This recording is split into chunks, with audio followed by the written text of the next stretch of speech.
Okay, I'm going to go ahead and get started. KT's got a host a live thing with Los Texmaniacs at noon, right? Yes, at noon. Okay, all right, cool. So yeah, I guess Marco and I have something to do after this. Watch Los Texmaniacs. But anyway, just a short introduction. I met KT Gardner at the 2019 Folk Alliance conference in Montreal.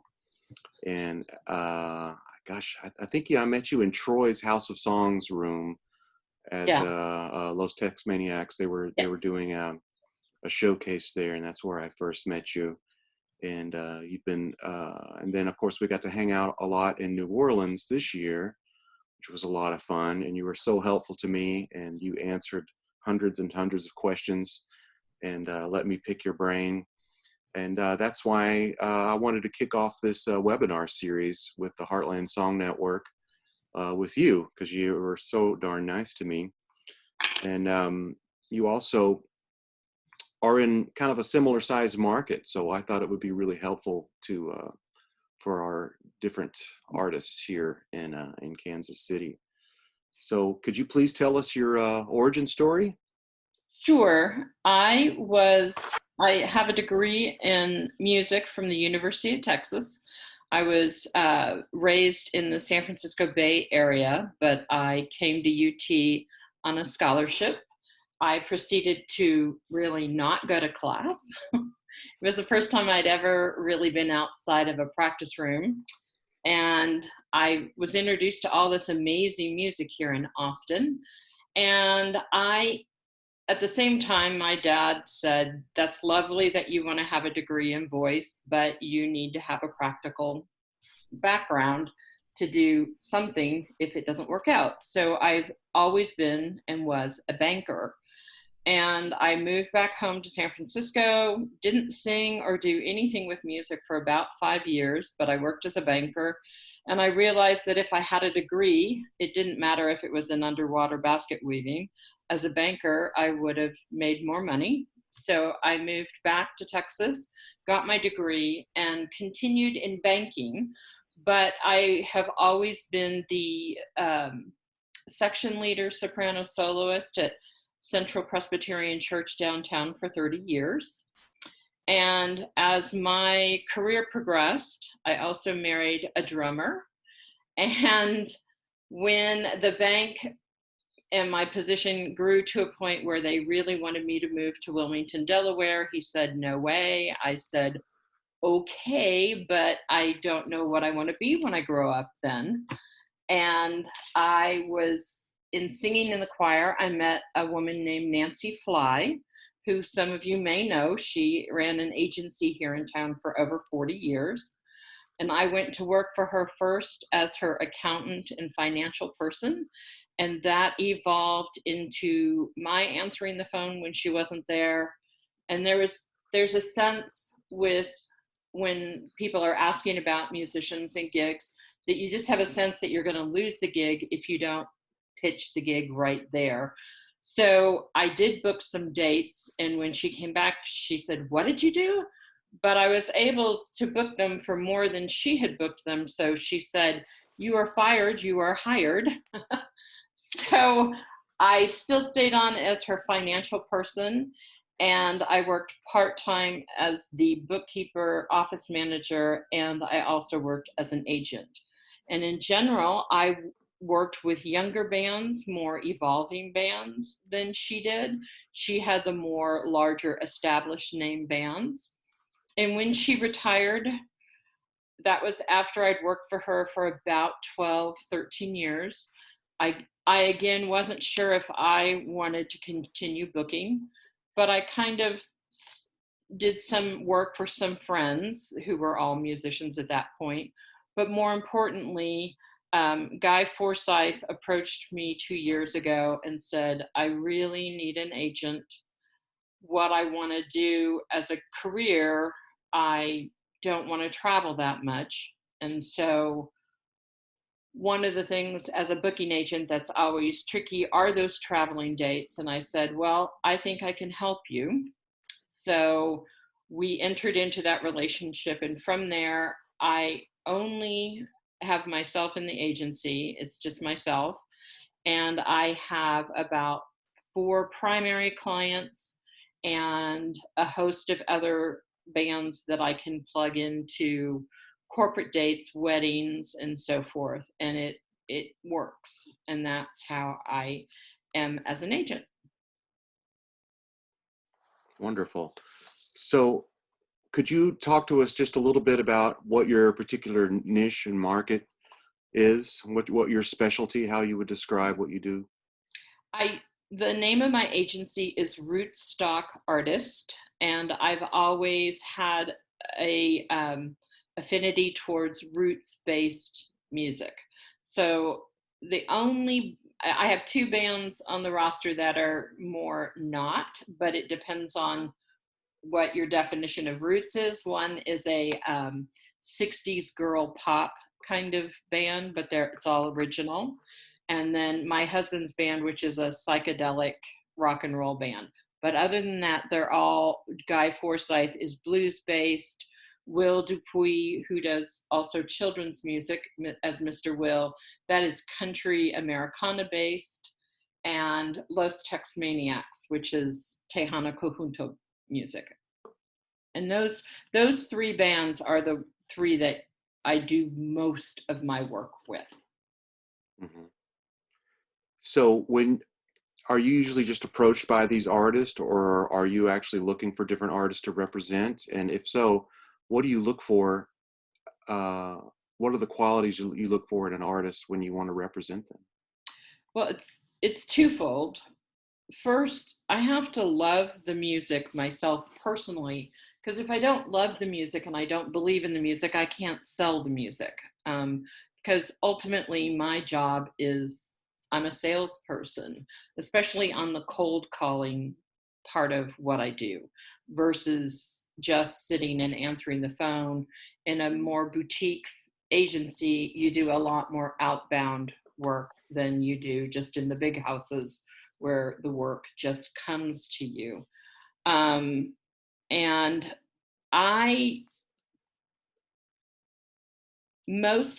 all of the bands that I represent are based either here in Austin, and then Los Texmaniacs are in San Antonio, but they do a lot of work here in Austin. And the advantage of that for me is that I control their calendars in theory 100%. So that means I do all of their bookings, which that means from the wedding to the corporate date to the tour dates and to the local dates. And that model works for me. In some of the bigger houses, they let you book your own local dates, but that does not work for me. I have found when I've tried to go into that type of relationship that ultimately it just eventually falls apart, because then I'm competing for the same dates on the calendar. Yeah, you and I have run into that with Los Texmaniacs, where Yes. they didn't tell you about a date I booked. And with Max, we're still in an evolving position, and we were just kind of moving out of that position where Max is approached more than I am, and he feels hesitant to sometimes turn that relationship over to me.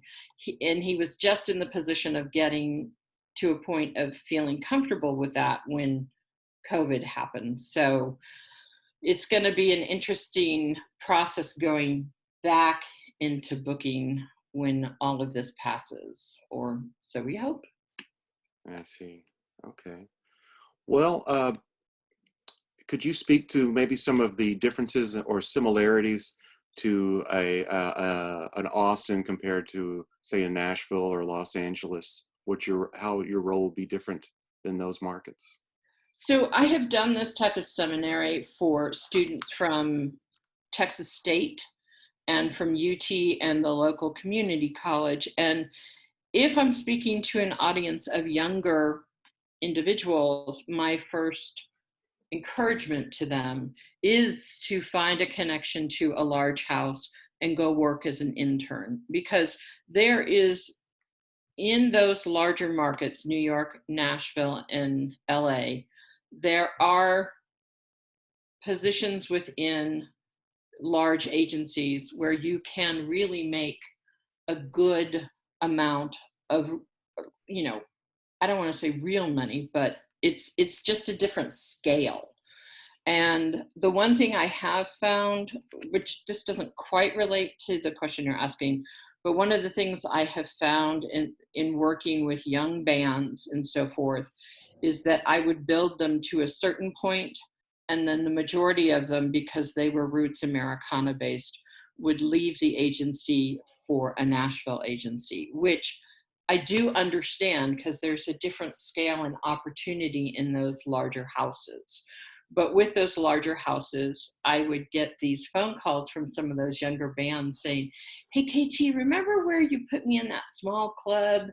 Because my agent here in Nashville doesn't like to do those smaller clubs, but we were making more money in those house concerts and smaller clubs. And because I love all the people I've worked with, I've always helped them. But at a certain point, I would point out to them, well, when you're ready to come back. Mm-hmm. But I also found that working with bands, it is really, really important for me to work with a band where there is a named owner of the band. Los Texmaniacs, it's not Max Baca and Los Texmaniacs, but he owns that band and he owns the branding. And that is really, really vitally important to me as an agent, because if I go through the work of working with a band, especially the younger bands, of branding them, and then they want to go to someplace like Nashville, even if in your career, if you are the owner of that band, it makes a tremendous difference. And it's very, very difficult to work with bands that feel that they're all for one and one for all, because ultimately the reality is that usually doesn't happen. So that's just what I've found personally. That's my personal experience. There are exceptions to that, but for the most part, like with Guy Forsyth, it is the Guy Forsyth band. And he has other projects like the Hot Nut Riveters, where it is more of a one for all and all for one circumstance, but it's still bannered as Guy Forsyth Hot Nut Riveters. I see. I don't know if that answers the specific question, but. Well, have you ever had some friction with other agencies where, yeah. I had a young band that I knew had a mentor at one of the large houses, and I built them up to the point that they ended up going with him. And it's that young band that would call me from the road. And I finally had to say, listen, do you want me to call your agent and tell him how to book you? Because what you do isn't always going to fit on large stages. And it was an interesting process. And they ended up actually breaking up as a band because of their experience, because they really moved about a year too early to that big house. Because if you are a band, and they had a young lady in the band who was the cherry on the sundae, on the top of the sundae, and she got cherry picked out of the band, and it was just a difficult process for all of them. And that agent is a great, amazing agent, but they just went a year too early. And it always bothered me that he didn't have the foresight to understand that he was picking them up too soon. Because I certainly understand it, but it is interesting how that goes full circle. And a lot of older artists then come back to boutique agencies, because those large houses, they rely on the phone ringing for them, not them ringing for the band. Like I said, I spend a good amount of my time creating relationships and looking for new opportunities for my bands and building the career. Like with Guy, when he came back to me, he had gone through a couple managers and a couple agencies, and he was just taking any gig that came through the door.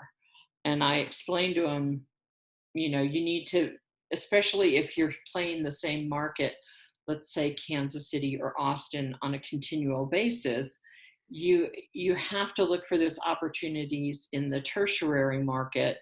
And here in Austin, you can get to Dallas and Houston and San Antonio.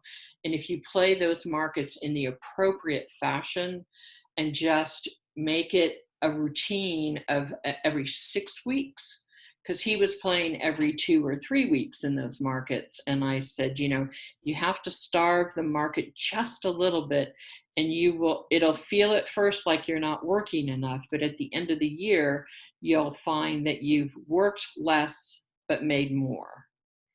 And it was just a real hard process for him, because then he didn't know what to do with his free time, and because he wanted to be playing all the time. And I'm like, well, this is when you should be writing and doing other things. Because with Guy, I do kind of wear 2 hats, where I do a lot of management and I do his booking.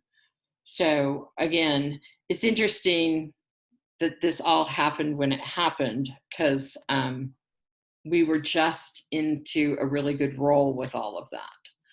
So, and I also introduced a project that he was doing with him and his wife, which also was much more economically functional in terms of touring, because touring with a band is very difficult. You know, the larger bands, for the most part, I fly them in and fly them out, because doing tour dates just has not been an economical prospect that makes a whole lot of sense. If you've got a young band that doesn't mind sleeping in friends' houses and doing a whole lot of house concerts, and they're excited if I get them 2 hotels for 6 people, that's different than, say, Los Texmaniacs, where they really need 4 hotel rooms every place they go. They need to have the right traveling time between dates and so forth. So that model of flying to the East Coast and doing X number of dates up and along the Eastern Seaboard, or flying to the West Coast, makes more sense than having them route from Austin all the way to California. Yes. Okay, I've got a couple of more questions for you, and then I want to open it up for questions. If anyone has a specific question, just type it in the chat, and I'll call on you here in a little bit, and just let me know if you have something. Would you explain to me how you use the Texas matching funds for the different arts programs? Because we have something like that similar in Missouri, but it's often really not utilized by agencies or artists. So when I first started working for Nancy, a lot of her artists were on the Texas Commission for the Arts roster, and she wasn't really utilizing it because she felt that it was just an extra layer of work, whereas I saw it as a really firm opportunity to be able to get the artists the right amount of money when it came to certain events. So the Texas Commission on the Arts is an adjudicated roster where the artist has to apply every 2 years. Like right now, they're in review of all the applications. And the artist when the artist is put onto the roster, then the presenter is able to apply for matching grants of up to 50%, depending on the price point of the band. So on a $10,000 ticket, the presenter can get $3,000 as a grant. Up to $2,500, they match 50%, so the presenter gets $1,250. So that's kind of the magic number for me, is that $1,250, because most of my bands can present and make the right kind of, it makes economic sense for them to run out and do a gig for $2,500. With the Texas Commission on the Arts, a good example is Mr. Will, who is he does children's music, and he had been doing some work with libraries, and he was charging them up to $400 to come and perform. And with the TCA grant, it made it so that I could request a performance fee of $600. They get a matching grant of $300. So then it really saves the library $100. And with the Texas Commission on the Arts, the reason why I love the program is I have really learned how the program works. So I can tell in that first opening conversation with the buyer, one, if they're going to qualify for the most part, because if they're a Texas governmental entity, that's kind of a given. If they're a Texas public education or library, county, city, state, any of those types of organizations, they can apply for the grant. So if the city of Plano decides to have a festival in the street, like a street fair, I immediately call them and ask them if they would be interested in one of my artists. And inevitably, I just had that happen with a town up in northern Texas where they weren't aware of the program. And by the end of it, she had booked 4 of my bands. And she was like, this is great. And I still have budget. And I was like, exactly. It's a win-win for everyone. So I love the program. And the best part about that particular program is through the commission, they open their grants up on a quarterly basis. So every quarter, the presenter can reapply for up to, I think it's now $10,000 or $12,000 in 1 year. And it's a great program, and I strongly recommend it. They do have exchange programs with Bo. Help me with the name of the organization there in Kansas City. The Midwest Arts Alliance. Yes. Yeah. So they have a relationship with Mid-America. Yes.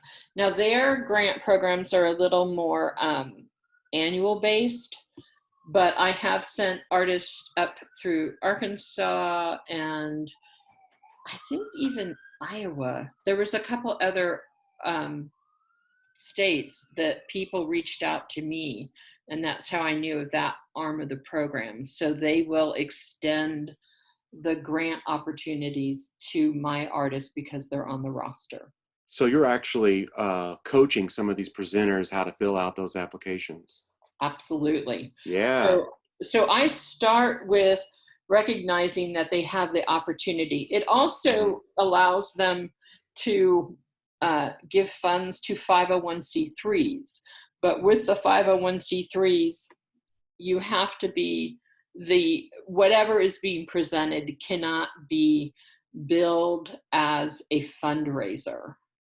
So just like the Austin Arthritis Foundation approached me and they said, yeah, we want to hire a guy for a fundraiser. And I was like, well, and we had a long conversation. So they opened up part of the process open to the public to draw attention as an awareness event.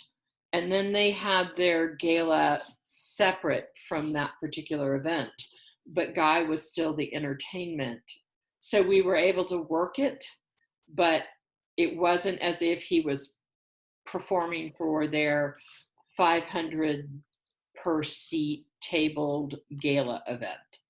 So just so long as and there's festivals that are designed as 501c3s. Many theaters in the state of Texas are 501c3s. So those theaters, Kerrville Folk Festival is a 501c3. The Old Settlers Music Fest is also a 501c3. So I was able to point out to them, hey, you need to apply for these funds. And even though some of those, the funding, the offers for them are set, it still helps them as clients. Because I see my job as twofold, both as my primary client is the artist, but then secondary, my client is also the presenter. Because it's important for me to keep that balance between the artist fee and what is functional, and how to make sure that they're not losing money. And with the TCA, I can help facilitate that. Okay. Well, let's move on to some questions here. Marco's got one. You want to unmute yourself there, Marco? There we go. Yeah, sorry. Yes, I was just curious. What in Texas? Since it's such a big market, what is considered local? Is it a regional thing like you had mentioned, Dallas and San Antonio, or is it just where the artist is based? So most of my artists feel that like Dallas is 3 hours away, and they're fine with that. I will usually string a couple dates together if we go as far as, say, Amarillo and back. Or if they go to Dallas, if I have the opportunity to get them to Oklahoma City, I'll take them to Oklahoma or Norman. Is that what you're asking? I'm sorry. Well, I'm just curious when you said that some artists prefer to book their own local gigs. Is that just the town they live in, or I mean, if it's Yes. Okay. Yes. So, and it every house is different. Like some of the big houses will not let you book a corporate date. They have a division that does private corporate style dates. But, even I kind of, there's these dates that happen that I find out about that I'll ask about it.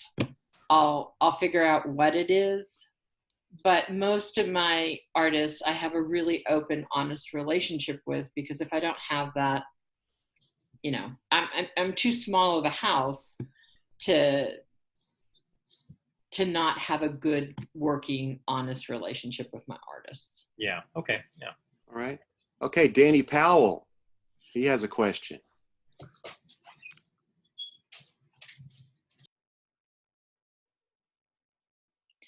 I think Gotta unmute yourself there, Danny. Okay, I'll preface this question. I was at Folk Alliance at a panel discussion, and it was a booking agent management, and one of the things that they talked about was when they look for new artists, they like to see a team around them. And my question to you is, you talked about with Guy Forsyth, you do booking and some management.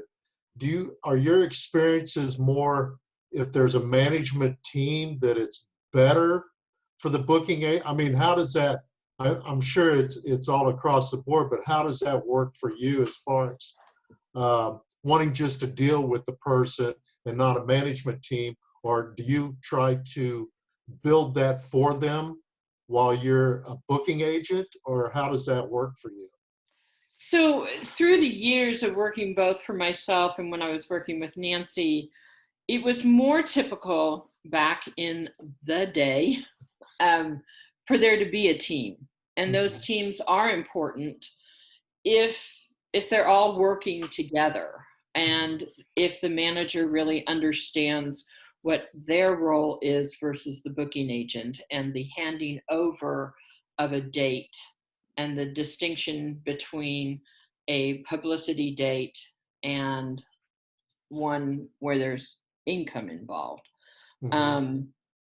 So just so long as the musician understands what their part of the role is. With Guy, he married a young woman who's really dynamic, and she's got great publicity chops, and that has been a real advantage for him. And I'm training her how to be his manager, because there's some things she's just never interacted with, and it just made more sense. With Will, he's self-managed, and Will's a sharp kid, and he's been doing it for so long that we do hire a publicity team. And the problem with publicity is you can spend a lot of money, cash on the barrelhead, and sometimes it's really hard to see what they bring to the table. Right. But when you're doing a new release, like with Guy's last CD project, we did hire a radio promoter, one that I had not worked with in the past. And I thought she did a good job. She was hesitant to share all the data with us, which was frustrating for me, but she did get him on the charts, and she did do what her job was. Mhm. And it made a difference. You know,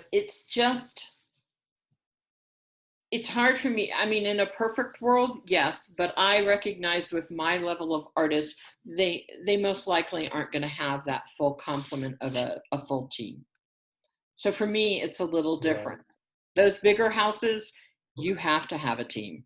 You got to have a manager, you got to have a publicist, and you probably, if you have a new record out, you're going to have a radio promoter, because that radio promotion is a very specific niche.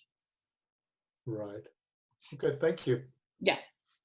Okay, Debbie has a question about venue sizes.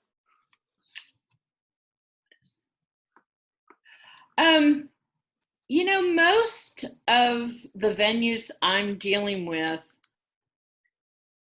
if it's a larger venue, my artists are going to probably go in as a support act, versus, you know, the smaller venues. And in Texas, there's so many venues. There has been, knock on wood, let's hope they're still there, where I just have that personal relationship with them. But if I don't know them, you know, the negotiation points it really boils down to my knowledge of how many butts and seats I think that the artist can bring. And sometimes my act is fulfilling in those larger houses, like a niche, like with Los Texmaniacs. It's we want to present a Hispanic-based performer. Or with Guy, we're looking for a blues act. Or with Will, I'm looking for a children's act. So the size isn't the primary driving force. Is that what the question is, Debbie? I mean, yeah, I just recognize the dynamic is going to be different, obviously, from you, and it's going to vary between a lot of other circumstances, but I've noticed that one of the main ones is size, is how do you approach a venue that's smaller versus a larger venue in terms of guaranteeing that you are going to fill those spaces? Well, I think one, it's knowing what you're fulfilling for that larger venue. If it's a theater and it's a series and you're fulfilling that portion of the series, then that's a different process than if they're asking you to come in and be the vehicle in which they're filling the seats. Mm-hmm. And then, like with Guy, you know, his wife has learned how to really reach out to all the local venues, local radio stations, and work with the venue themselves. And that's really not so much what I do. And with so many Texas theaters, larger, or festivals, they are 501c3s. And so at least I can reduce their exposure by helping them and guiding them towards the grant. Awesome. Okay, Jeff Frayling's got a question.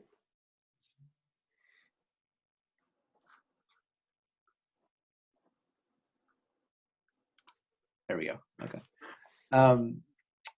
I have a question about, and my wife and I have a duo, and we did all our own booking for a long time. We toured probably about 6 years, and then we, you know, the whole time we were just like, oh, we need a booking agent, mainly not because we couldn't do it, but because we didn't want to do it. Right. So we finally found someone who came to us through you know, a mutual friend, and we got on great with her, and we felt like she really understood us and got what we were doing. You know, we invited her to our wedding, and one thing she required of us was an open schedule. she said, I want you guys to just give me an open schedule. I mean, obviously, if you have dates you are doing something else. And then she also said, so I'm just going to populate your calendar. She says a lot of bands are not comfortable with that. Like, waking up one morning and there's things on your calendar. And I said, well, that sounds like Christmas every day to me. But ultimately, we hired her exactly the same year that we were getting married and we were going on a honeymoon. So we were kind of delighted to just let her take all this and let her do the work, and the calendar didn't get filled. And I feel like part of the onus is on us for not kind of keeping track of it. So I guess my question to you is, like, what sort of involvement do you like to see from your bands as far as like every day and like keeping track of the schedule, or do you just like to take that yourself?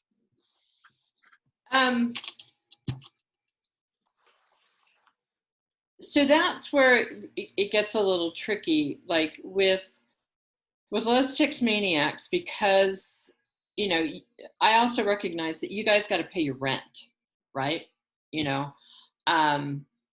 So for me, my process with Los Texmaniacs is I was trying to go far enough forward for them. So that meant that Max still had to fill the dates until it all caught up.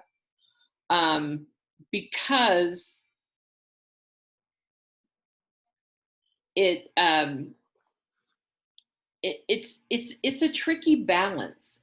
And if I say, yeah, I think I'm going to be able to do this for you, and then it ends up I'm not able to do it for you for whatever reason, that onus is really on me to say to the artist, hey, this isn't working. We need to work together to figure something out, to take it to the next level, so that not that the phone is ringing or the emails are coming in, but at least I'm not having to beat my head against the wall, because there needs to be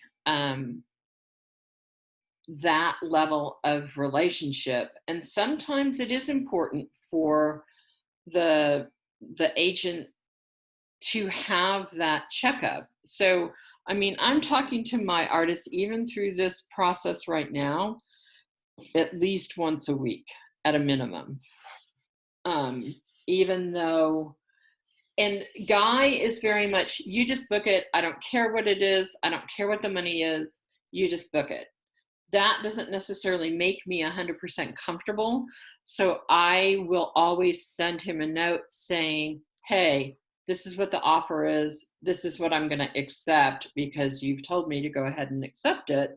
So I'm going to go ahead and do it, because what I don't want is at the end of that month for them to say, hey, that wasn't a very functional month for me, and I'll say, well, if they say, oh, well, I told you to do everything, well, then you told me to do everything.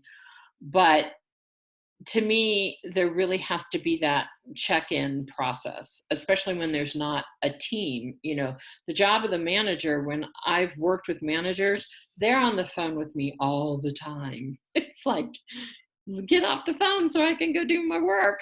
But that's their job, because they make, in that relationship, they're making 10% usually, and I'm making 10%.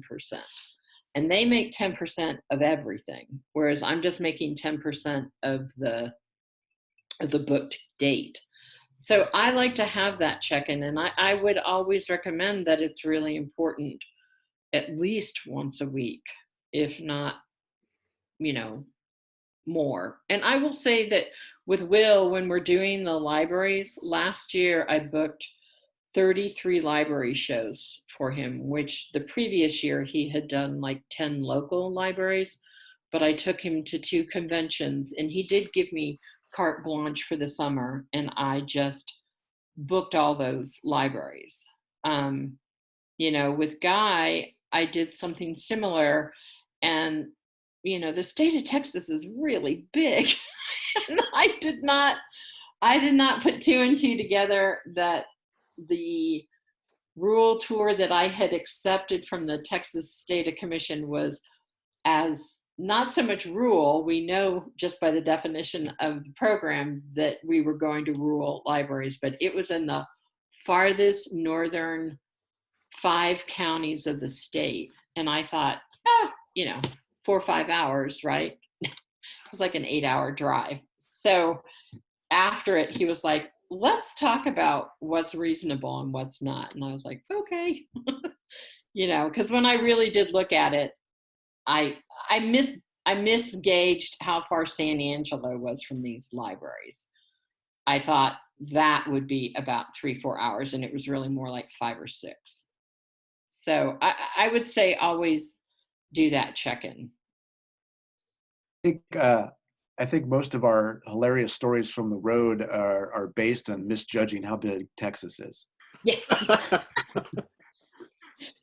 And if you're not a band of 18-year-olds, which, you know, yeah, they're always like, sure, we can drive 12 hours. We don't care. And we'll sleep in the van. Really? Okay. So, yeah. But Okay. I would say checking in. Diana has a question. Do you have a minimum? Yes. Do you have a minimum requirement that you want to see an artist be booking per year to take them on? And if so, kind of generally what that is, i.e., do you want to see them booking regularly $30,000 in shows a year or whatever before you'll agree to take them on? Or do you take them on if you love them, regardless of what they're booking? So I have, you know, like when I took Guy on, which was my, you know, my foothold back into the process, I knew what I could get for Guy, and it's been different of what is expected as a duo versus as a band. I mean, the advantage of booking a band is you can charge a whole lot of money, and luckily Guy does a lot of his corporate private wedding dates as a full band. But when I put them on the road, I'd rather not put the full band on the road. So we've worked that into a pretty decent option. You know, for me, if I'm not, you know, I have the luxury that my husband is a school teacher, so our health insurance is covered. If my health insurance weren't covered, honestly, it would be a different ballgame. And with Nancy, we reviewed the acts once a year, and if they weren't bringing X amount of money into the agency, we did let them go.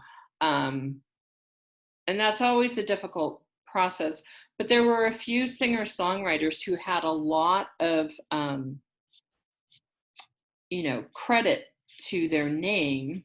So they weren't really big money makers, but they brought prestige because of the work that they did in terms of like winning Mountain Stage and other Telluride, a lot of the singer-songwriter style competitions that brought, you know, when someone's looking at the roster and they say, oh, those Texmaniacs, that's a, you know, Max has won 5 or so Grammys and Flaco's won 15 or so. So, I mean, having those Texmaniacs on my roster, or Guy Forsyth, who's won best blues band, best whatever, you know, it makes it so I can sell them on those corporate dates that are, you know, that's where we're all paying our rent from those versus the tour dates, because the tour dates are just,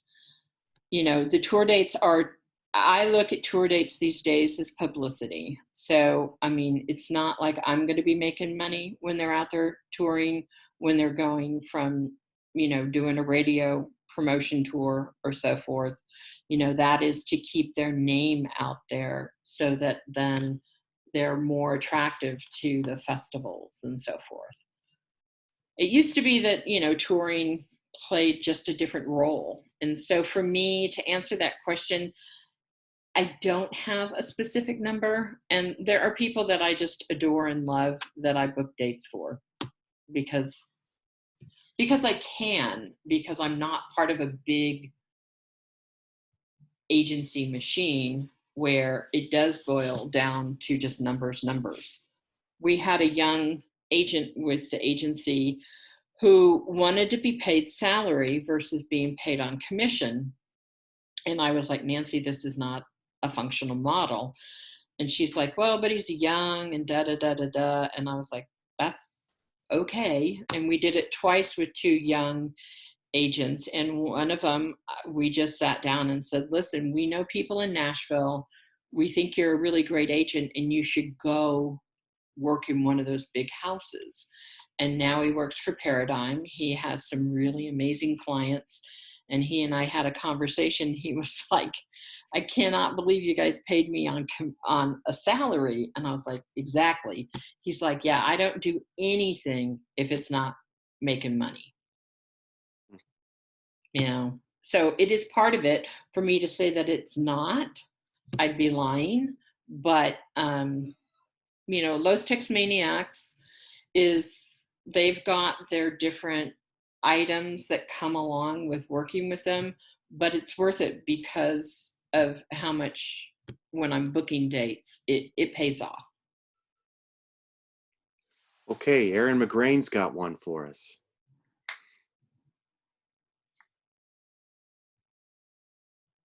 Just a comment about what you were just talking about.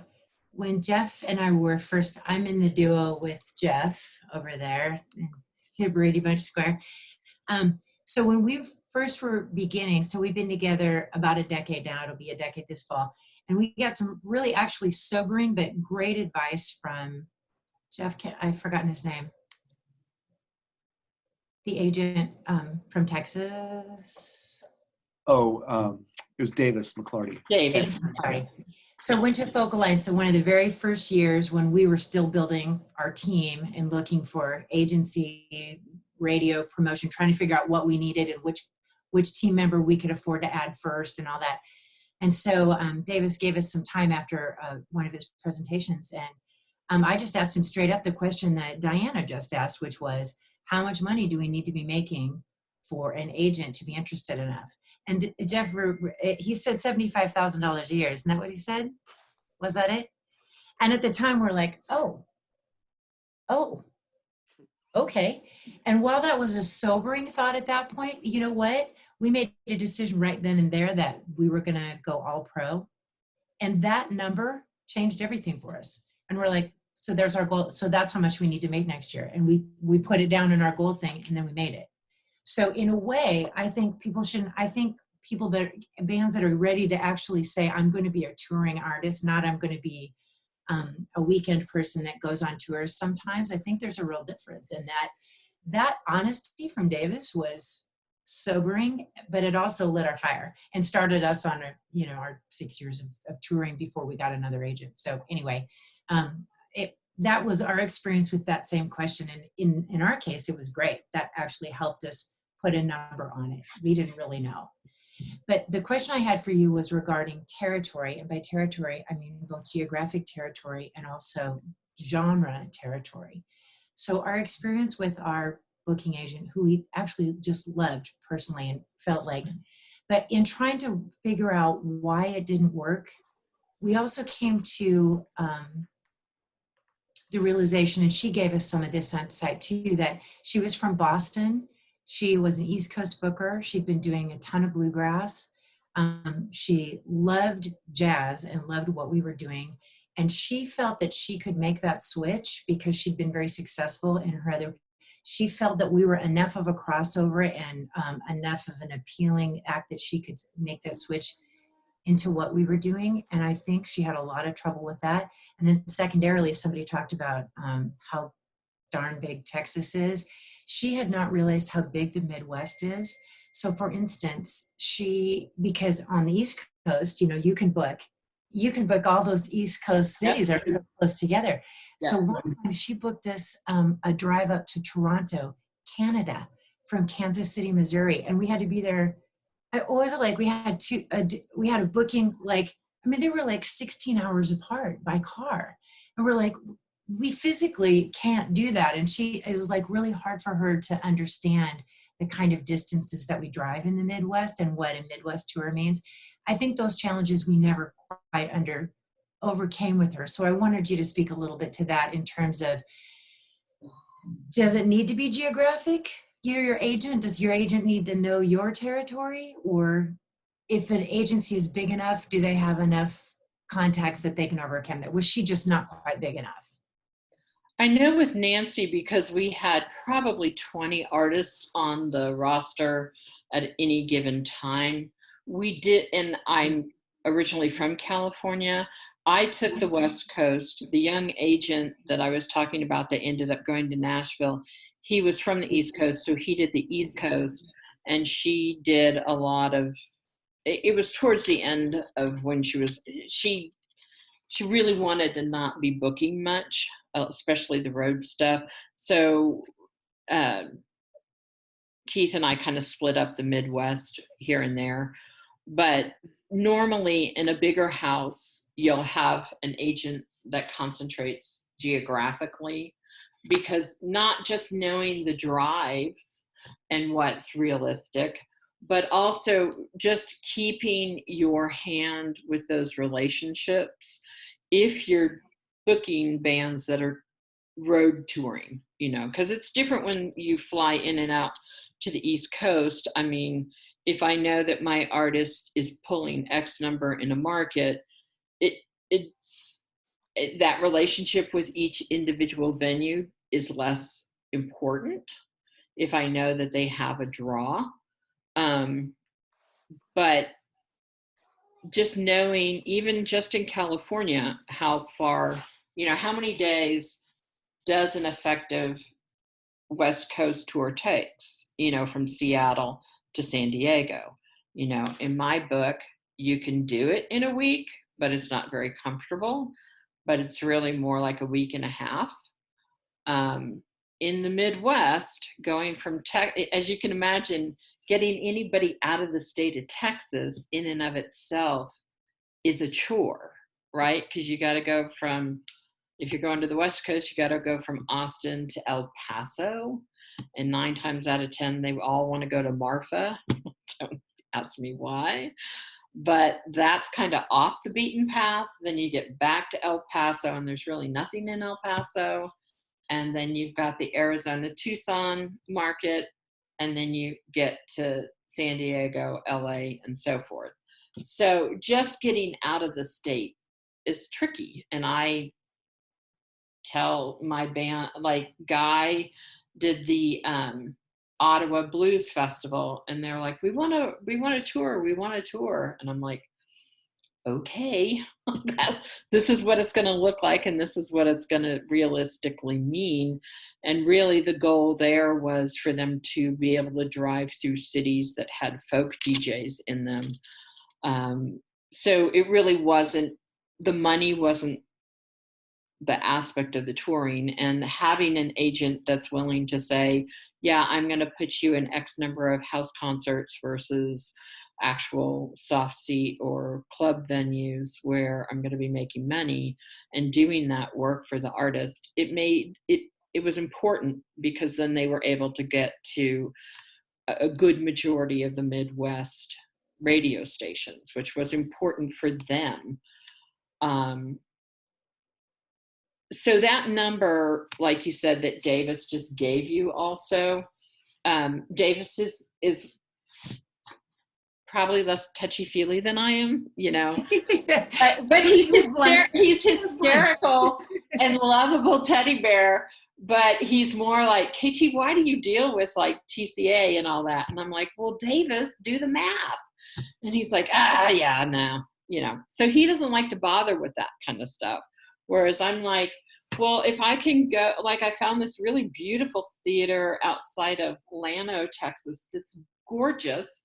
And through the grant process, I was able to book several of my bands. And now all of Davis's bands are going there. I'm like, wait a minute. Yeah.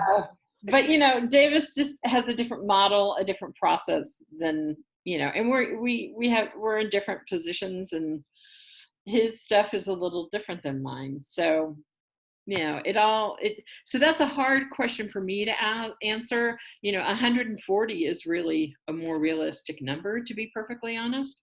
Yeah. But to reach that 140 number, most likely it's going to be a band. And so, well, yeah, I mean, and that's, yeah.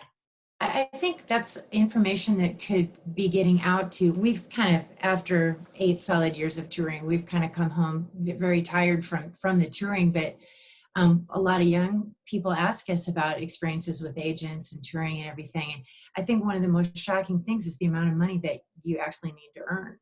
So I think Jeff and I, at the peak of our touring, were, I mean, you know, I'll just tell you, about 120,000. So, and that's, you know, that's what it takes to support that. And I think that number scares a lot of young people off, but I think you kind of need to know the amount of work. So if you think about how many hours is involved in earning that much money as a touring artist, it's kind of what it takes. Like my vocal teacher used to say, no matter how much energy you think it takes more.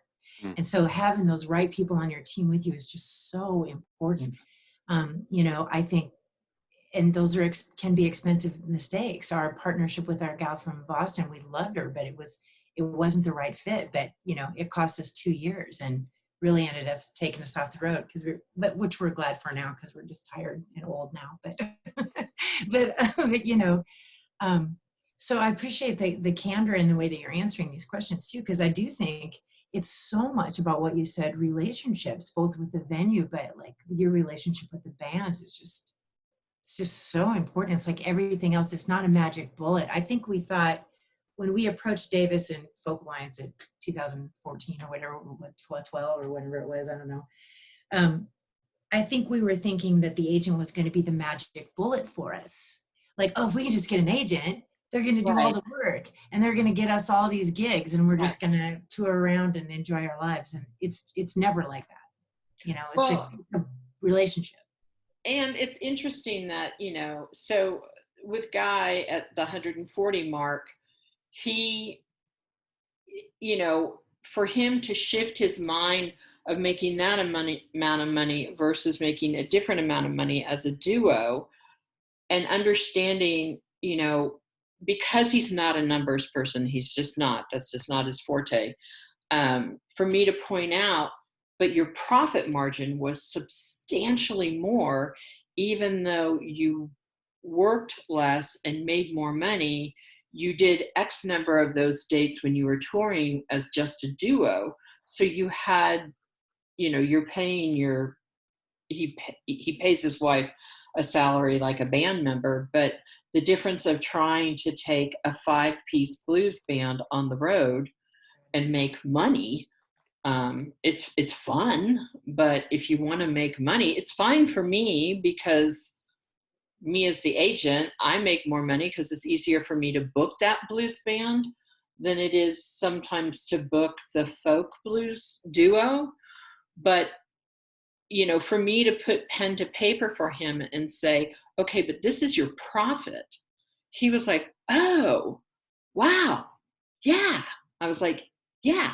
And you can still do lots of presentations of that folk. Like when they got to Ottawa, we had a group of musicians that they're the Ottawa Blues house band.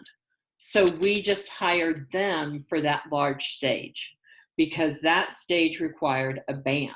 So instead of flying in his band, he knew most of those guys because they happened to be in a band called the Texas Horns.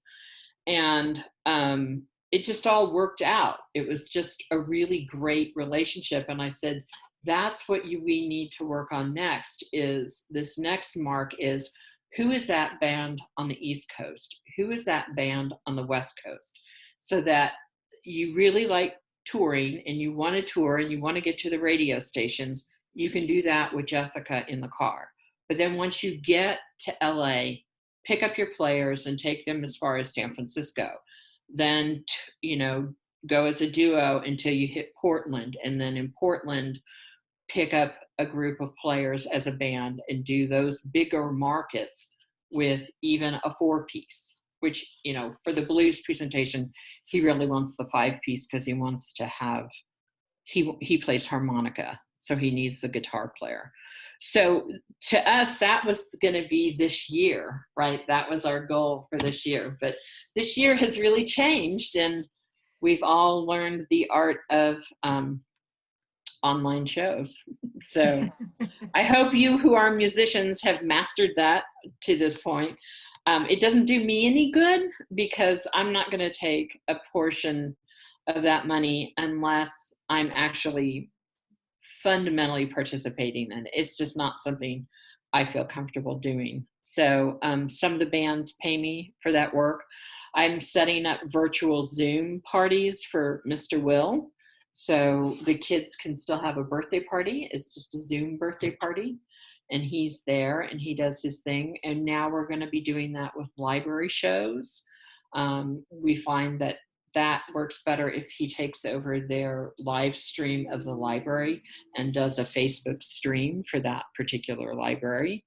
Because we do have to, because some of those libraries got the grants, and those libraries have to pay Will that money, which that's the other thing that I have found about the Texas Commission on the Arts grants. They all had to pay him, whether they canceled the gig or not, but we wanted to still offer them something.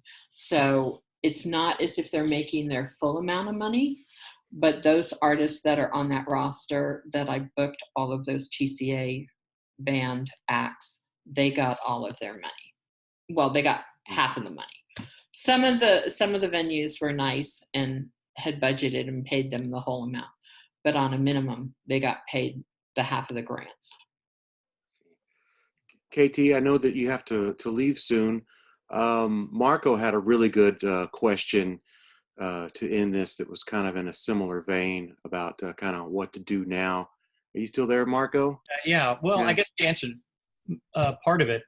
You know, currently, I guess it's online, but I mean, do you see anybody wanting to do small shows that people can safely gather at that they're keeping apart? Or, I mean, nobody knows an end date. So I guess, are you booking into next year at all, or just going to wait and see? So because the state of Texas is just such an interesting, it's so big. I've got people that don't understand social distancing at all and want my artists to still come. Yeah. And I'm like, no. And here in Austin, it's still very isolated. You know, most people are not still going out. And they haven't opened up the bars yet here in Texas. So I am booking some soft seat dates in September that have mainly been rescheduled dates. So I just decided to put a line in the sand and say, okay, starting September, I'll start booking dates. Because the calendars, you know, when somebody said, you know, when these younger students have asked me about becoming a booking agent, I said, well, don't think that if you become a booking agent that taking a vacation is ever going to be easy. That's the one thing I've found, because I feel very responsible for the artist's calendar. And if I haven't booked out way in advance to know that I can take a week off, because that's a week of work that's not getting booked. And it's a weird psychological process that over the years I've just had to say, okay, if I book X number of weeks ahead, I'm going to have to feel comfortable just taking time off. And what's weird is in this environment for me to say, the dates have stopped. It's the first time in being a booking agent where dates have stopped, you know. It's just the weirdest phenomena, but I decided I'll start back up in September. I do have some 4th of July dates around the state of Texas where those particular individuals feel that it's going to be totally fine. And I'm like, okie dokie. And the artists are eager to get back out there working. So, you know, Los Texmaniacs also plays as the Free Mexican Air Force for Peter Rowan. Oh, yeah. And so basically all of that summer work is gone. And that's one relationship that's a little weird, where I have to share the band with Peter's agent. And he and I both are kind of in a holding pattern, because I will acquiesce a date to Peter's agent, which is an interesting thing for me. But for the most part, I told that agent, listen, I'm starting to book September. If you're not already booking for Peter, I got to tell you, I'm going to start accepting deposits on those dates and just go for it, because I know that the band will become uncomfortable if they're not playing. So unless something really fundamentally disturbing happens, then they're going, like the theaters are selling like every other seat one row off here in the state of Texas. And Southern California, we've been trying to do a date there since the fires, and it got canceled, and then the rescheduled date got canceled, and they rescheduled for the end of August. And honestly, I don't think that's going to happen, but that's the date they wanted. So I just sent them an email saying, let's look at a 2021 date. And I'm focusing a lot on theaters, because theaters book this far out in advance. They are booking 2021, 2022. So at least it gives me some sense of comfort if I'm booking that far out in advance. Right. Okay. Yeah. Yeah. And then I'm going to have to backpedal and fill club dates really, really quickly. And here in town, because I set that 6 and 8 week pattern in Dallas, Houston, San Antonio, and Austin, I'm sending those talent buyers a note saying, we're still good for these dates. And I'm listing all of the dates again that we have in this rotation pattern for those venues. Now, it's just a matter of, I don't know. Yeah. And it's just kind of it is definitely a Scooby-Doo position right now. So, and I did help all the artists understand that they could apply for the PPP loan and the emergency disaster loans, and they've all gotten their loans, and I am still waiting. But they've all gotten their loans. But I just felt that it was my responsibility to make sure that they were still going to be working musicians, because if they have to stop working, then it's all going to snowball. But well, we're all going to see how it works, right? I have confidence in sunshine. That's kind of how I am. And I really think that, it'll all work. So in the long run. Well, thank you so much for your time, KT. That was everything that I dreamed that it could be. And I'm so happy with this. And I learned so much. Well, I'm glad that y'all want to think about being agents. So, call me, email me if you want help. Right now, my computer took a big dive, so I'm on my husband's laptop. So I'm supposed to get my Mac back in a couple days, and then I'll be more limber in terms of agility of answering emails and so forth. Fantastic. Well, I guess look for announcements on the event page of Heartland Song Network for our next webinar. Aaron and I have a short list of people that we're going to be inviting. And thanks everyone for coming. Goodbye, everyone. Thanks so much. Thank you.